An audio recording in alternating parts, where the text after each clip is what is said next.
हेर्नु है गाइजहरू, आज मैले एउटा नौलो चिज देखाउँदैछु भन्न नमिल्ने, त्यही पनि सानो बच्चाले गरेको पर्को थियो, त्यही पनि नौलै लाग्यो मलाई।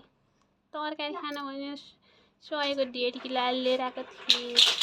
छोरीले चाहिँ लग्नु भएछ र बारीमा लगेर रोपिदिनु भएछ 5वटा दाना आलु मम्मीलाई चोरेर लुकाएर।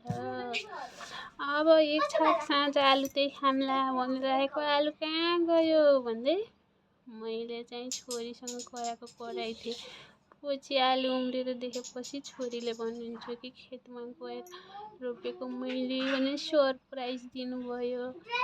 ल त भनेर कति फल्दो रहेछ खान लिएर आएको आलुको एक छाक हुन्थ्यो, कति छाक खाने हो अब यो भनेर छोरीलाई गाली गरिराखेको थिएँ।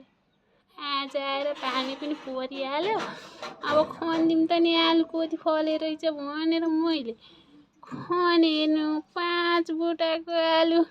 ल काउन्ट गरौँ है त, 2 4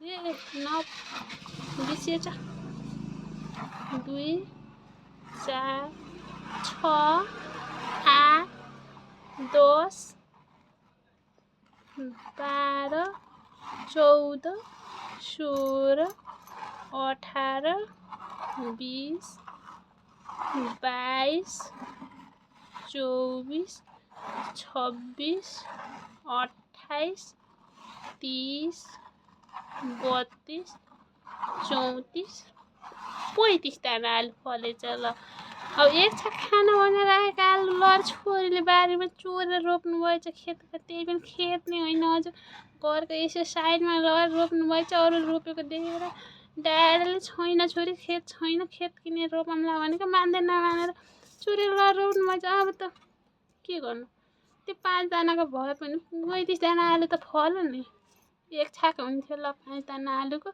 भनेर। त्यति बेला त छोरीले गाली खाइहाल्यो, गाली पनि गरिहाल्यो हजुर। अब आज आएर 35 दाना आलु त हामी आमा छोरीलाई त केही नभएको यसो गरेर भाग लगाऊँ न।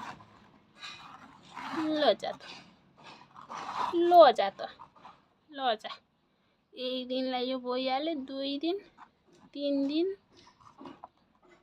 4 दिन, यो चना मटर आलु गराएर 5 दिनलाई त भाग भइहाल्यो। छोरीलाई गाली ए भगवान् मैले किन गरेछु भनेर अब पछुताउँदैछु, गरे हुने रहेछ। असमको साललाई रोपेन, अर्को साल त मैले 10 दाना आलु लिएर म आफै रोप्ने 10 किलो आलु घरको छतमा लगेर भए पनि रोप्छु।